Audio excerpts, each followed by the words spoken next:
नारायण नारायण। प्रिय भक्तों, मेरे YouTube चैनल हिंदू भक्ति में आपका स्वागत है। आज का पावन दिन है 28 अगस्त 2025 गुरुवार। ये दिवस समर्पित है बृहस्पति देव को, जो देवताओं के गुरु, धर्म और ज्ञान के अधिष्ठाता, जीवन में शुभता, समृद्धि और सद्गति प्रदान करने वाले हैं। शास्त्रों में वर्णित है कि गुरुवार का व्रत श्रद्धा और भक्ति भाव से करने पर संतान सुख, विवाह में सफलता, आयु, धन धान्य और सौभाग्य का वरदान मिलता है। इस दिन पीले वस्त्र धारण करना, चने की दाल, पीले पुष्प और हल्दी से बना प्रसाद अर्पित करना विशेष रूप से शुभ और मंगलकारी माना जाता है।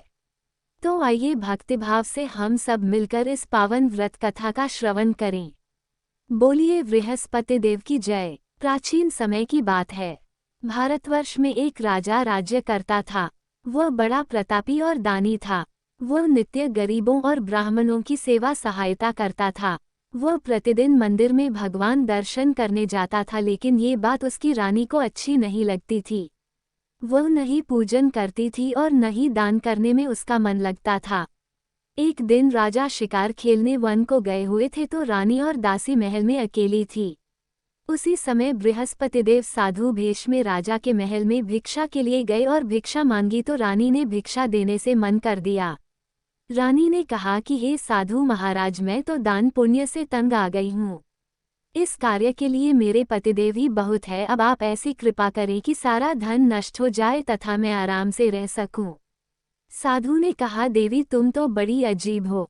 धन और संतान से कौन दुखी होता है? इसकी तो सभी कामना करते हैं। पापी भी पुत्र और धन की इच्छा करते हैं। अगर तुम्हारे पास अधिक धन है तो भूखे मनुष्यों को भोजन कराओ, प्याव लगवाओ, ब्राह्मणों को दान दो, कुआं, तालाब, बावड़ी, बाग बगीचे आदि का निर्माण कराओ। मंदिर, पाठशाला, धर्मशाला बनवाकर दान दो। निर्धनों की कुंवारी कन्याओं का विवाह कराओ। साथ ही यज्ञ आदि कर्म करो। अपने धन को शुभ कार्यों में खर्च करो। ऐसे करने से तुम्हारा नाम परलोक में सार्थक होगा एवं स्वर्ग की प्राप्ति होगी। लेकिन रानी पर उपदेश का कोई प्रभाव न पड़ा। वह बोली, महाराज मुझे ऐसे धन की आवश्यकता नहीं जिसको मैं अन्य लोगों को दान दूं, जिसको रखने और संभालने में ही मेरा सारा समय नष्ट हो जाए। अब आप ऐसी कृपा करें कि सारा धन नष्ट हो जाए तथा मैं आराम से रह सकूं। साधु ने उत्तर दिया, यदि तुम्हारी ऐसी इच्छा है तो जैसा मैं तुम्हें बताता हूँ तुम वैसा ही करना। बृहस्पतिवार को घर को गोबर से लीपना, अपने केशों को पीली मिट्टी से धोना। राजा से कहना वह बृहस्पतिवार को हजामत बनवाए। भोजन में मांस मदिरा खाना और कपड़ा धोबी के यहाँ धुलने डालना। ऐसा करने से 7 बृहस्पतिवार में ही आपका सारा धन नष्ट हो जाएगा। इतना कहकर वह साधु महाराज वहां से अंतर्धान हो गए। इसके बाद रानी ने वही किया जो साधु ने बताया था। 3 बृहस्पतिवार ही बीते थे कि उसका समस्त धन संपत्ति नष्ट हो गया और भोजन के लिए राजा रानी तरसने लगे। तब एक दिन राजा ने रानी से कहा कि तुम यहाँ पर रहो, मैं दूसरे देश में चाकरी के लिए चला जाऊं, क्योंकि यहाँ पर मुझे सभी मनुष्य जानते हैं, इसलिए कोई कार्य नहीं कर सकता। देश चोरी परदेश भीख बराबर है। ऐसा कहकर राजा परदेश चला गया। वहां जंगल को जाता और लकड़ी काटकर लाता और शहर में बेचता। इस तरह जीवन व्यतीत करने लगा। इधर राजा के बिना रानी और दासी दुखी रहने लगी। किसी दिन भोजन मिलता और किसी दिन जल पीकर ही रह जाती। एक समय जब रानी और दासियों को 7 दिन बिना भोजन के रहना पड़ा तो रानी ने अपनी दासी से कहा, हे दासी, पास ही के नगर में मेरी बहन रहती है। वह बड़ी धनवान है। तू उसके पास जा और 5 सेर बेझर मान कर ले आ, ताकि कुछ समय के लिए थोड़ा बहुत गुजर बसर हो जाए। दासी रानी की बहन के पास गई।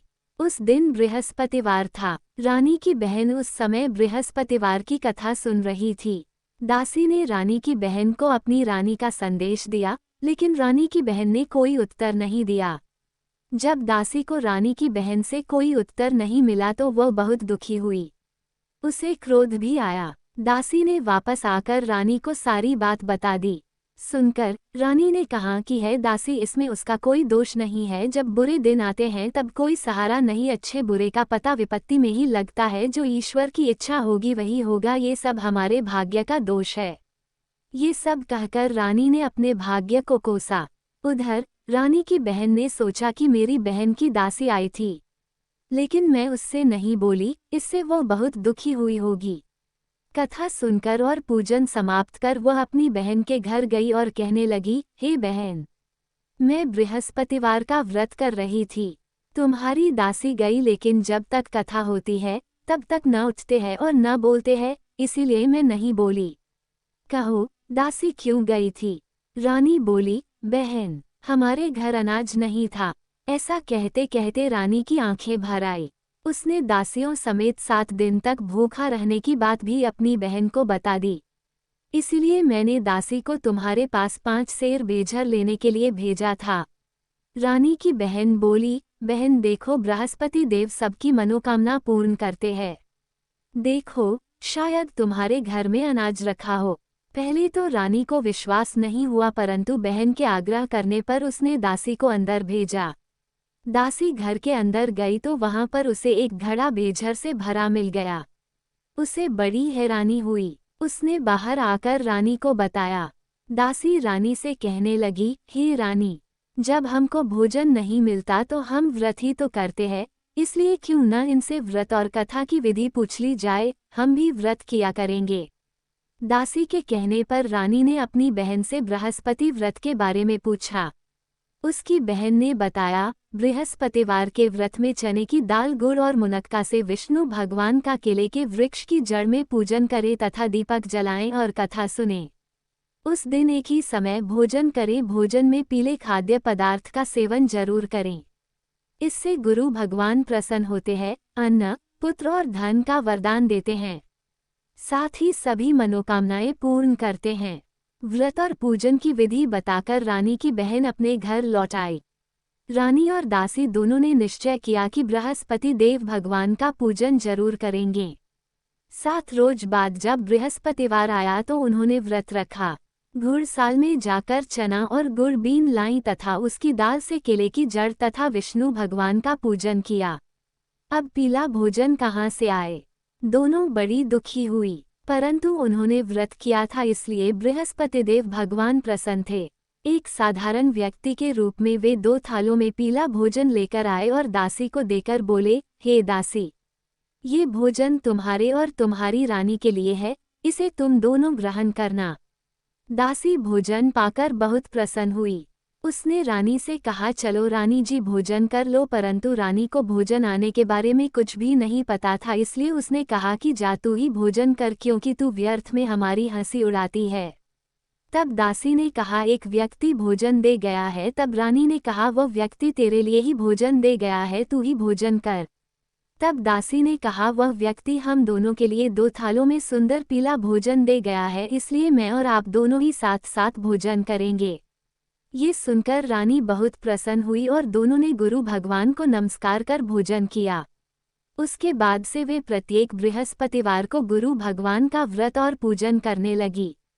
बृहस्पति भगवान की कृपा से उनके पास धन हो गया, लेकिन रानी फिर पहले की तरह आलस्य करने लगी। तब दासी बोली, देखो रानी, तुम पहले भी इस प्रकार आलस्य करती थी, तुम्हें धन के रखने में कष्ट होता था, इस कारण सभी धन नष्ट हो गया। अब गुरु भगवान की कृपा से धन मिला है तो फिर तुम्हें आलस्य होता है। बड़ी मुसीबतों के बाद हमने ये धन पाया है, इसलिए हमें दान पुण्य करना चाहिए। अब तुम भूखे मनुष्यों को भोजन कराओ, प्याव लगवाओ, ब्राह्मणों को दान दो, कुआं, तालाब, बावड़ी और बाग बगीचे आदि का निर्माण कराओ, मंदिर, पाठशाला और धर्मशाला बनवा कर दान दो, निर्धनों की कुंवारी कन्याओं का विवाह कराओ, साथ ही यज्ञ आदि कर्म करो, अपने धन को शुभ कार्यों में खर्च करो, जिससे तुम्हारे कुल का यश बढ़े और स्वर्ग प्राप्त हो और पितर प्रसन्न हो। दासी की बात मानकर रानी शुभ कर्म करने लगी। उसका यश फैलने लगा। एक दिन रानी और दासी आपस में विचार करने लगी कि न जाने राजा किस दशा में होंगे, उनकी कोई खोज खबर भी नहीं है। उन्होंने श्रद्धापूर्वक बृहस्पति भगवान से प्रार्थना की कि राजा जहाँ कहीं भी हो, शीघ्र वापस आ जाएं। उसी रात्रि को बृहस्पति देव ने राजा को स्वप्न में कहा कि हे राजा, उठ, तेरी रानी तुझको याद करती है, अपने देश को लौट जा। राजा प्रातःकाल उठा और जंगल से लकड़ी काटने के लिए जंगल की ओर चल पड़ा। जंगल से गुजरते हुए विचार करने लगा कि रानी की गलती से उसे कितने दुख भोगने पड़े। राजपाट छोड़कर जंगल में आकर रहना पड़ा। जंगल से लकड़ी काटकर शहर में बेचकर गुजारा करना पड़ा और अपनी दशा को याद करके व्याकुल होने लगा। उसी समय राजा के पास बृहस्पति देव साधु के वेश में आकर बोले, हे लकड़हारे, तुम इस सुनसान जंगल में किस चिंता में बैठे हो, मुझे बतलाओ। ये सुन राजा के नेत्रों में जल भर आया। साधु की वंदना कर राजा ने अपनी संपूर्ण कहानी सुना दी। महात्मा दयालु होते हैं। वे राजा से बोले, हे राजा, तुम्हारी पत्नी ने बृहस्पति देव के प्रति अपराध किया था, जिसके कारण तुम्हारी ये दशा हुई। अब तुम चिंता मत करो, भगवान तुम्हें पहले से अधिक धन देंगे। देखो, तुम्हारी पत्नी ने बृहस्पतिवार का व्रत शुरू कर दिया है। अब तुम भी बृहस्पतिवार के व्रत में चने की दाल, गुड़ और मुनक्का से विष्णु भगवान का केले के वृक्ष की जड़ में पूजन करो तथा दीपक जलाकर कथा सुनो। उस दिन एक ही समय भोजन करना, लेकिन भोजन में पीले खाद्य पदार्थ का सेवन जरूर करना। भगवान तुम्हारी सब कामनाओं को पूर्ण करेंगे। साधु की बात सुनकर राजा बोला, हे प्रभो, लकड़ी बेचकर तो इतना पैसा भई नहीं बचता जिससे भोजन के उपरांत कुछ बचा सकूं। मैंने रात्रि में अपनी रानी को व्याकुल देखा है। मेरे पास कोई साधन नहीं जिससे उसका समाचार जान सकूं।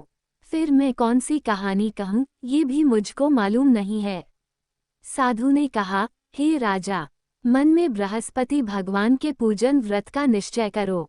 वे स्वयं तुम्हारे लिए कोई राह बना देंगे। बृहस्पतिवार के दिन तुम रोजाना की तरह लकड़ियां लेकर शहर में जाना। तुम्हें रोज से दोगुना धन मिलेगा, जिससे तुम भली भांति भोजन कर लोगे तथा बृहस्पति देव की पूजा का सामान भी आ जाएगा। जो तुमने बृहस्पतिवार की कहानी के बारे में पूछा है, वह इस प्रकार है। बृहस्पति देव की कहानी। प्राचीन काल में एक बहुत ही निर्धन ब्राह्मण था। उसके कोई संतान न थी। वह नित्य पूजा पाठ करता। उसकी स्त्री न स्नान करती और न किसी देवता का पूजन करती। इस कारण ब्राह्मण देवता बहुत दुखी रहते थे। भगवान की कृपा से ब्राह्मण के यहाँ एक कन्या उत्पन्न हुई। कन्या बड़ी होने लगी। प्रातः स्नान करके वह भगवान विष्णु का जप करती। बृहस्पतिवार का व्रत भी करने लगी। पूजा पाठ समाप्त कर पाठशाला जाती तो अपनी मुट्ठी में जौ भर के ले जाती और पाठशाला के मार्ग में डालती जाती। लौटते समय वही जौ स्वर्ण के हो जाते तो उनको बीनकर घर ले आती। एक दिन वह बालिका सूप में उन सोने के जौ को फटककर साफ कर रही थी कि तभी उसकी माँ ने देख लिया और कहा कि हे बेटी, सोने के जौ को फटकने के लिए सोने का सूप भी तो होना चाहिए। दूसरे दिन गुरुवार था। कन्या ने व्रत रखा और बृहस्पतिदेव से सोने का सूप देने की प्रार्थना की। बृहस्पतिदेव ने उसकी प्रार्थना स्वीकार कर ली। रोजाना की तरह वह कन्या जौ फैलाती हुई पाठशाला चली गई। पाठशाला से लौटकर जब वह जौ बीन रही थी तो बृहस्पतिदेव की कृपा से उसे सोने का सूप मिला। उसे वह घर ले आए और उससे जौ साफ करने लगी, परंतु उसकी माँ का वही ढंग रहा। एक दिन की बात है। कन्या सोने के सूप में जब जौ साफ कर रही थी, उस समय उस नगर का राजकुमार वहां से निकला। कन्या के रूप और कार्य को देखकर वह उस पर मोहित हो गया। राजमहल आकर वह भोजन तथा जल त्याग कर उदास होकर लेट गया। राजा को जब राजकुमार दघारा अन्न जल त्यागने का समाचार ज्ञात हुआ तो अपने मंत्रियों के साथ वह अपने पुत्र के पास गया और कारण पूछा। राजकुमार ने राजा को उस लड़की के घर का पता भी बता दिया। मंत्री उस लड़की के घर गया। मंत्री ने ब्राह्मण के समक्ष राजा की ओर से निवेदन किया। कुछ ही दिन बाद ब्राह्मण की कन्या का विवाह राजकुमार के साथ संपन्न हो गया। कन्या के घर से जाते ही ब्राह्मण के घर में पहले की भांति गरीबी का निवास हो गया। एक दिन दुखी होकर ब्राह्मण अपनी पुत्री से मिलने गए। बेटी ने पिता की अवस्था को देखा और अपनी मां का हाल पूछा। ब्राह्मण ने सभी हाल कह सुनाया। कन्या ने बहुत सा धन देकर अपने पिता को विदा कर दिया, लेकिन कुछ दिन बाद फिर वही हाल हो गया। ब्राह्मण फिर अपनी कन्या के यहाँ गया और सभी हाल कहा तो पुत्री बोली, हे पिताजी, आप माताजी को यहाँ लिवा लाओ, मैं उन्हें वो विधि बता दूंगी जिससे गरीबी दूर हो जाए। ब्राह्मण देवता अपनी स्त्री को साथ लेकर अपनी पुत्री के पास राजमहल पहुँचे तो पुत्री अपनी माँ को समझाने लगी हे माँ, तुम प्रातःकाल स्नानादि करके विष्णु भगवान का पूजन करो तो सब दरिद्रता दूर हो जाएगी। परंतु उसकी माँ ने उसकी एक भी बात नहीं मानी। वह प्रातःकाल उठकर अपनी पुत्री की बची झूठन को खा लेती थी। एक दिन उसकी पुत्री को बहुत गुस्सा आया। उसने अपनी माँ को एक कोठरी में बंद कर दिया। प्रातः उसे स्नानादि करा के पूजा पाठ करवाया तो उसकी माँ की बुद्धि ठीक हो गई। इसके बाद वह नियम से पूजा पाठ करने लगी और प्रत्येक बृहस्पतिवार को व्रत करने लगी। इस व्रत के प्रभाव से मृत्यु के बाद वह स्वर्ग को गई। वह ब्राह्मण भी सुखपूर्वक इस लोक का सुख भोगकर स्वर्ग को प्राप्त हुआ। इस तरह कहानी कहकर साधु बने देवता वहां से लोप हो गए। धीरे धीरे समय व्यतीत होने पर फिर बृहस्पतिवार का दिन आया। राजा जंगल से लकड़ी काटकर शहर में बेचने गया। उसे उस दिन और दिनों से अधिक धन मिला। राजा ने चना, गुड़ आदि लाकर बृहस्पतिवार का व्रत किया। उस दिन से उसके सभी क्लेश दूर हुए। परंतु जब अगले गुरुवार का दिन आया तो वह बृहस्पतिवार का व्रत करना भूल गया। इस कारण बृहस्पति भगवान नाराज हो गए। उस दिन उस नगर के राजा ने विशाल यज्ञ का आयोजन किया था तथा अपने समस्त राज्य में घोषणा करवा दी कि सभी मेरे यहाँ भोजन करने आवें। किसी के घर चूल्हा न जले। इस आज्ञा को जो न मानेगा उसको फांसी दे दी जाएगी। राजा की आज्ञानुसार राज्य के सभी वासी राजा के भोज में सम्मिलित हुए, लेकिन लकड़हारा कुछ देर से पहुंचा, इसलिए राजा उसको अपने साथ महल में ले गए। जब राजा लकड़हारे को भोजन करा रहे थे तो रानी की दृष्टि उस खूंटी पर पड़ी जिस पर उसका हार लटका हुआ था। उसे हार खूंटी पर लटका दिखाई नहीं दिया। रानी को निश्चय हो गया कि मेरा हार इस लकड़हारे ने चुरा लिया है। उसी समय सैनिक बुलवाकर उसको जेल में डलवा दिया। लकड़हारा जेल में विचार करने लगा कि न जाने कौन से पूर्वजन्म के कर्म से मुझे ये दुख प्राप्त हुआ है, और जंगल में मिले साधु को याद करने लगा। तत्काल बृहस्पतिदेव साधु के रूप में प्रकट हो गए और कहने लगे, अरे मूर्ख, तूने बृहस्पति देवता की कथा नहीं की, उसी कारण तुझे ये दुख प्राप्त हुआ है। अब चिंता मत कर, बृहस्पतिवार के दिन जेलखाने के दरवाजे पर तुझे 4 पैसे पड़े मिलेंगे, उनसे तू बृहस्पतिवार की पूजा करना तो तेरे सभी कष्ट दूर हो जाएंगे। अगले बृहस्पतिवार उसे जेल के दघार पर 4 पैसे मिले। राजा ने पूजा का सामान मंगवाकर कथा कही और प्रसाद बांटा। उसी रात्रि में बृहस्पतिदेव ने उस नगर के राजा को स्वप्न में कहा, हे राजा, तूने जिसे जेल में बंद किया है उसे कल छोड़ देना, वह निर्दोष है। राजा प्रातःकाल उठा और खूंटी पर हार टंगा देखकर लकड़हारे को बुलाकर क्षमा मांगी तथा राजा के योग्य सुंदर वस्त्र आभूषण भेजकर उसे विदा किया। गुरुदेव की आज्ञानुसार राजा अपने नगर को चल दिया। राजा जब नगर के निकट पहुंचा तो उसे बड़ा ही आश्चर्य हुआ। नगर में पहले से अधिक बाग, तालाब और कुएं तथा बहुत सी धर्मशालाएं, मंदिर आदि बने हुए थे। राजा ने पूछा कि यह किसका बाग और धर्मशाला है। तब नगर के सब लोग कहने लगे कि यह सब रानी और दासी दघारा बनवाए गए हैं। राजा को आश्चर्य हुआ और गुस्सा भी आया कि उसकी अनुपस्थिति में रानी के पास धन कहाँ से आया होगा। जब रानी ने ये खबर सुनी कि राजा आ रहे हैं तो उसने अपनी दासी से कहा, हे दासी, देख, राजा हमको कितनी बुरी हालत में छोड़ गए थे। वो हमारी ऐसी हालत देखकर लौट न जाएं, इसलिए तू दरवाजे पर खड़ी हो जा। रानी की आज्ञानुसार दासी दरवाजे पर खड़ी हो गई और जब राजा आए तो उन्हें अपने साथ महल में लिवा लाई। तब राजा ने क्रोध करके अपनी तलवार निकाली और पूछने लगा, बताओ, ये धन तुम्हें कैसे प्राप्त हुआ है। तब रानी ने सारी कथा कह सुनाई। राजा ने निश्चय किया कि मैं रोजाना दिन में 3 बार कहानी कहा करूंगा और रोज व्रत किया करूंगा। अब हर समय राजा के दुपट्टे में चने की दाल बंधी रहती तथा दिन में 3 बार कथा कहता। एक रोज राजा ने विचार किया कि चलो अपनी बहन के यहाँ हो आऊं।